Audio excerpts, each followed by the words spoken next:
Olá pessoal, tudo bem? Aqui quem fala é o professor Bruno Barreira e nessa aula nós vamos fazer o último vídeo, a última aula sobre o período populista no Brasil de 1946 até 1964. Nessa aula nós vamos falar especificamente do governo de João Goulart e do golpe civil-militar de 1964 que deu início à ditadura no Brasil. Nós vamos ver então as articulações da elite brasileira associada com o capital estrangeiro, representado principalmente pelos Estados Unidos, a atuação então aí que vai ser financiada, planejada com esse apoio fortíssimo dos Estados Unidos para derrubar o presidente João Goulart. Vamos ver então aqui as características no vídeo, nós vamos ver também uma pequena reportagem falando um pouco melhor sobre a participação dos Estados Unidos nos eventos que sucederam em 1964. Então, continuando aqui com a nossa aula, o governo agora de João Goulart, de 1961 a 1964, encerrando então o período da República Populista no Brasil, tá? Eleito então aqui pelo PTB, Partido dos Trabalhadores Brasileiros, ou Partido Trabalhista Brasileiro, tá? Ele já vai enfrentar problemas logo para tomar posse, tá? Ele foi eleito como vice-presidente, tá? Ele era o vice-presidente de Jânio Quadros, e aí pela Constituição brasileira, normal, né, o vice-presidente tem que assumir o poder, certo? Só que os grupos internacionalistas, os grupos conservadores da UDN, diziam que ele não poderia assumir o poder, porque ele era acusado de ser um comunista. Ou seja, havia ali todo um discurso, né, naquele contexto da Guerra Fria, e que esse contexto aí, ele assustava a classe média brasileira, a classe média alta brasileira e a classe média brasileira. Tá? Havia um medo muito grande do comunismo. Era aquele período em que se fazia uma propaganda de que comunistas se alimentavam, inclusive de criancinhas, não no sentido de brincadeira, de piada, mas era um discurso ali sério daquela época. Tá? Então, naquele período ali, ou seja, em 1961, né, quando ele era para assumir a presidência no Brasil, ele estava numa viagem de negócios na China, que nós vimos que o Jânio Quadros ele retomou relações diplomáticas com a China e com a União Soviética e também com Cuba. Então ele estava lá já por causa dessa política do próprio Jânio Quadros, né? Ele não estava em território brasileiro. E aí então a ideia dos opositores era prender o João Goulart assim que ele voltasse para o Brasil. Leonel Brizola, então, governador do Rio Grande do Sul, em 1961, sabendo dessas ações aí dos grupos internacionalistas da UDN, vai fazer o movimento da legalidade, a campanha da legalidade. Nessa campanha aqui da legalidade, ele vai se unir com o Exército do Sul, ou seja, lá do Rio Grande do Sul, do estado que ele era governador, e vai lançar uma rádio pirata para dizer que a Constituição precisava ser cumprida no Brasil, que ela precisava, que aquilo ali, o fato de João Goulart assumir a presidência, era simplesmente o cumprimento da lei, né? Era manter a ordem, era manter o nacionalismo, tá? Então isso aí vai dividir muito o Brasil naquele período, com riscos inclusive de uma guerra civil, né? Até que por causa desse apoio das Forças Armadas do Sul contra as Forças Armadas do Sudeste brasileiro, é que vai acabar se chegando aí a uma solução negociada. Ou seja, João Goulart ele podia voltar ao Brasil, assumir a presidência, ele teve a chance, naquele contexto ali, alguns generais chegaram para ele, e ele tinha a chance de prender as pessoas que divulgavam coisas contra ele, dizendo que ele era um criminoso comunista. Ele não quis fazer isso, ele tentou pacificar o Brasil, e ele acabou aceitando uma chamada solução negociada, que já foi um golpe parlamentar. Tá? O que essa solução negociada dizia? Ele simplesmente mudou a legislação brasileira de uma hora para outra, instituindo o parlamentarismo no Brasil, ou seja, acabando com o presidencialismo e instituindo o parlamentarismo. E o primeiro-ministro desse parlamentarismo seria, aliás, foi Tancredo Neves. Tá? No sistema parlamentarista, o presidente da República ele só é apenas chefe de governo, ou seja, aliás, chefe de Estado. Né? O primeiro-ministro é que vai ser o chefe do executivo. Então, ou seja, João Goulart ele governou nesse período de 1961 a 1963 com poderes reduzidos. Ele não era presidente de fato, ele era presidente apenas do Estado brasileiro, em termos internacionais. Mas o poder executivo internamente, quem controlava de fato era o primeiro-ministro Tancredo Neves. Tá? Depois aqui vai haver a volta do presidencialismo através de um plebiscito, feito, aliás, também sugerido pelo próprio Leonel Brizola, né, grande trabalhista também, defensor dessa ideia do nacionalismo econômico de Getúlio Vargas. Tá? Eles vão conseguir com muito custo fazer aí um plebiscito, ou seja, para o povo decidir se o povo queria o parlamentarismo, aliás, ou se o povo queria a volta do presidencialismo. Então o povo vai decidir pela volta do presidencialismo. Tá?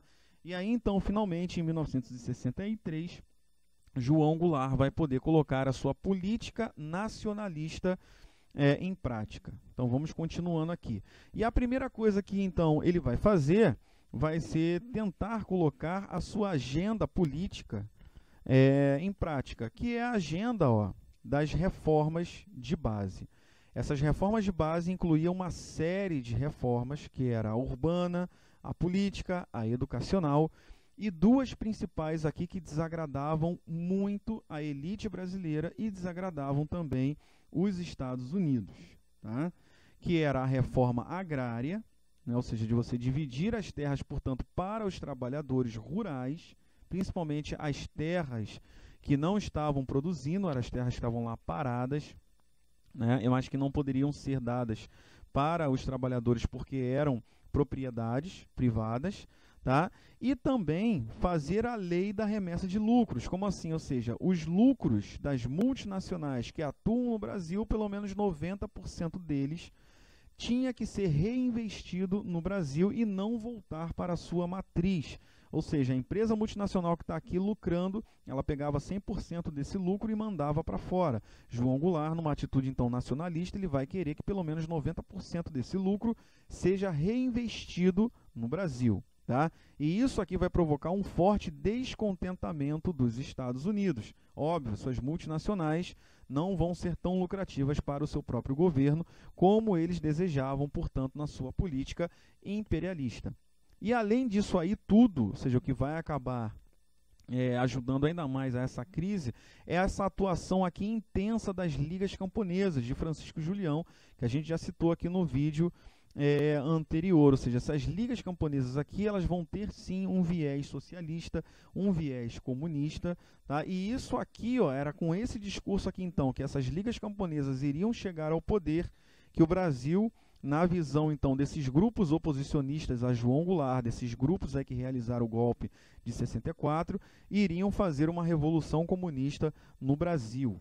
Tá? Mas, na prática, a vontade de João Goulart não era fazer revolução comunista. O que ele queria era fazer uma reforma de base de cunho mais distributivista e nacionalista. O fato era esse. Tá? Então, continuando aqui, e naquele período já havia muitas greves no Brasil, ou seja, o número de greves sérias, né, aquelas greves graves, realmente, cresceu muito, de 1958 para 1963, ela cresceu enormemente, ou seja, de 31 foi para 171 ocorrências aqui de greves graves, aquelas greves assim que chega a paralisar uma cidade. Tá? Do setor público, por exemplo, 80% do setor público chegou a paralisar nesse período aí. E até mesmo no setor privado, que é uma coisa difícil da gente ver nos dias de hoje, também a gente vai ver aqui uma forte atuação desses sindicatos para poder paralisar o setor produtivo. Então, o que isso aqui aponta? O povo brasileiro, ele apoiava as reformas de base, ao contrário do que se pensa, ou seja, pesquisas da época mostram que a maioria, cerca de 60% da população brasileira, apoiavam as reformas de base de João Goulart. Então, ou seja, era uma vontade democrática da maioria da população brasileira que essas reformas de base fossem para frente.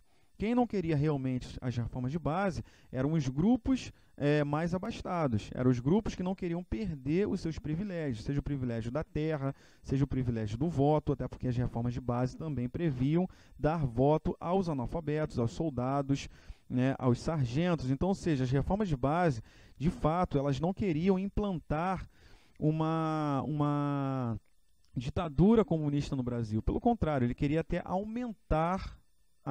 ampliar a democracia. Então aqui, ó, relembrando as reformas de base, ele queria fazer a lei de remessas de lucro, os Estados Unidos totalmente descontente com isso. Ele queria fazer a reforma agrária, obviamente, a elite agrária brasileira descontente com essa ação. E ele queria também fazer uma reforma política, que deixava também a elite brasileira descontente, ou seja, ampliar a democracia, dar direito de voto para os analfabetos e soldados, tá? E também dar um aumento de 100% para o salário mínimo brasileiro. Tá? Então tudo isso aqui, ó, vai desagradar os grupos mais abastados e vai desagradar também a própria atuação do capital estrangeiro no Brasil por causa da lei de remessa de lucros. Tá? Continuando então, nesse contexto aqui então, o Brasil ele vai sofrer uma forte pressão aí da imprensa, dos grupos oposicionistas, inclusive com a criação de institutos que se diziam democráticos, mas que não eram democráticos, estavam aqui como um cover-up, ou seja, uma capa para poder deixar então essa propaganda antinacionalista no Brasil, dizendo que João Goulart era comunista, ele era ditador, ele iria inclusive fechar as igrejas, ele iria acabar com a família brasileira, ele ia contra os princípios da cristandade brasileira. Esse tipo de coisa foi martelado diariamente através desses institutos, inclusive também através da imprensa brasileira. Tá? E é naquele contexto então que vai haver um acirramento muito forte aqui no Brasil, do comício na Central do Brasil, de manifestação aqui de apoio ao presidente. O pessoal dizia aqui, ó, pedia a legalização novamente do Partido Comunista que estava na ilegalidade, pedia as reformas de base, dizia que as reformas de base tinham que ser feitas na lei ou na marra, mas pelo andar da carruagem ele seria feito na lei, porque o Partido Trabalhista estava crescendo muito no Congresso Nacional, e do outro lado a Marcha da Família com Deus pela Liberdade. Então olha bem aqui o nome, né, dessa manifestação, ou seja, Marcha da Família com Deus pela Liberdade, ou seja, uma manifestação totalmente conservadora que ia, portanto, nessa propaganda aí, feita pelos jornais brasileiros, de que o João Goulart queria acabar com a família brasileira. Né? E isso aqui era financiado, sim, por capital estrangeiro, ou seja, essa propaganda era financiada por capital de Washington, da Casa Branca. Vamos ver um vídeo que vai deixar isso um pouco mais claro, uma reportagem rápida, e eu vou também deixar aqui no link na descrição sobre o documentário que fala sobre o dia que durou 21 anos, ou seja, que fala sobre a instalação da ditadura militar no Brasil. Vamos ver aí então essa reportagem. Casa Branca. O que acontece aqui é capaz de mudar os rumos do cenário mundial. E o que já aconteceu aqui também mudou a história do Brasil.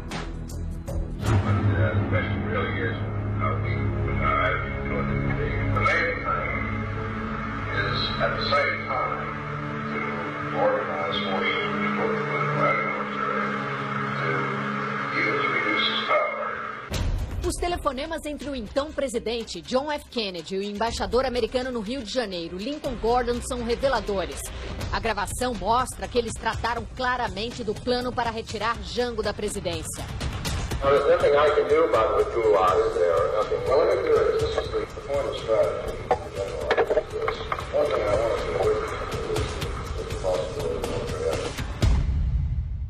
As conversas que saíram daqui da Casa Branca não deixam dúvida do envolvimento dos americanos no golpe, dispostos até mesmo a uma intervenção militar para afastar João Goulart do poder.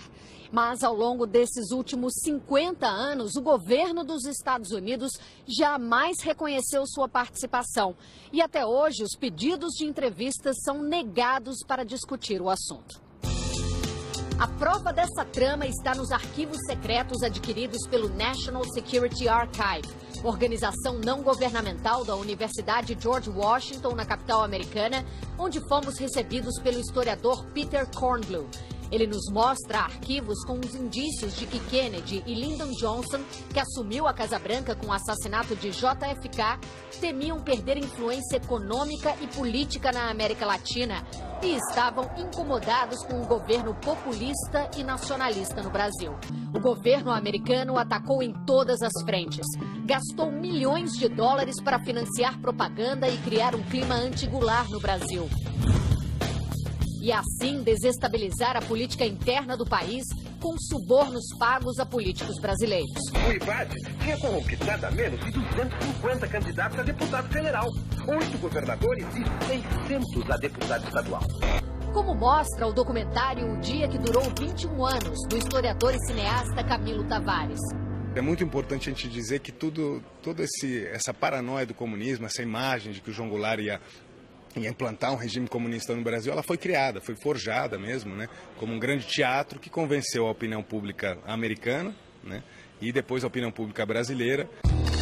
Nos bastidores, quem dava as cartas desse teatro era o embaixador americano no Brasil, Lincoln Gordon.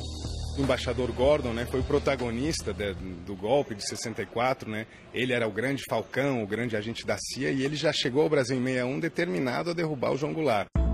Camilo Tavares foi até Washington atrás de evidências e encontrou nessas caixas a história obscura da participação dos Estados Unidos nos anos de chumbo.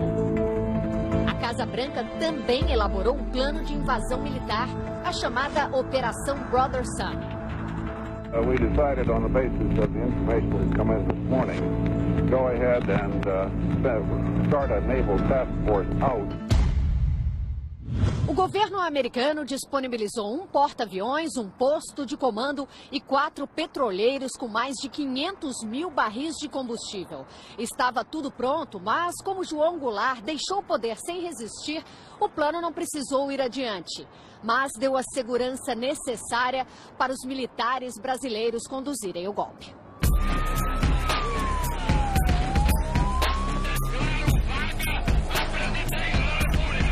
A legitimidade do novo governo brasileiro foi reconhecida imediatamente pelo presidente Johnson, o que deixou clara a aproximação de Washington com o Brasil aos olhos da comunidade internacional. Got a message that we want to send out to Castelo Branco on the occasion of his inauguration, that you ought to be a little careful while this fellow's locking people up. I think that there's some people that need to be locked up here and there. I want to be warm and friendly. Talvez um erro, mas não um arrependimento. E jamais nenhum pedido de desculpas ao Brasil, às vítimas do golpe, às famílias dos desaparecidos, aos brasileiros que morreram torturados. De um historiador para uma jornalista, deixe-me dizer que é uma grande utopia. Seria uma situação utópica oficiais americanos, mesmo 50 anos depois, estarem dispostos a dizer: fizemos uma coisa má nos anos 60. Isso não vai acontecer. A primeira vítima das guerras é a verdade. E a maior vítima das ditaduras é a imprensa. Esse é um princípio já velho, sedimentado no espírito de todos os jornalistas do mundo inteiro. Hoje, Iula Rocha e Lívia Major mostraram como o governo americano interferiu, programou e patrocinou o golpe militar de 64. Ficamos sabendo então que a Marinha Americana chegou à costa brasileira a preparar para uma luta de longa duração. Em tese, só não invadiu o país porque Jango entregou o poder e fugiu.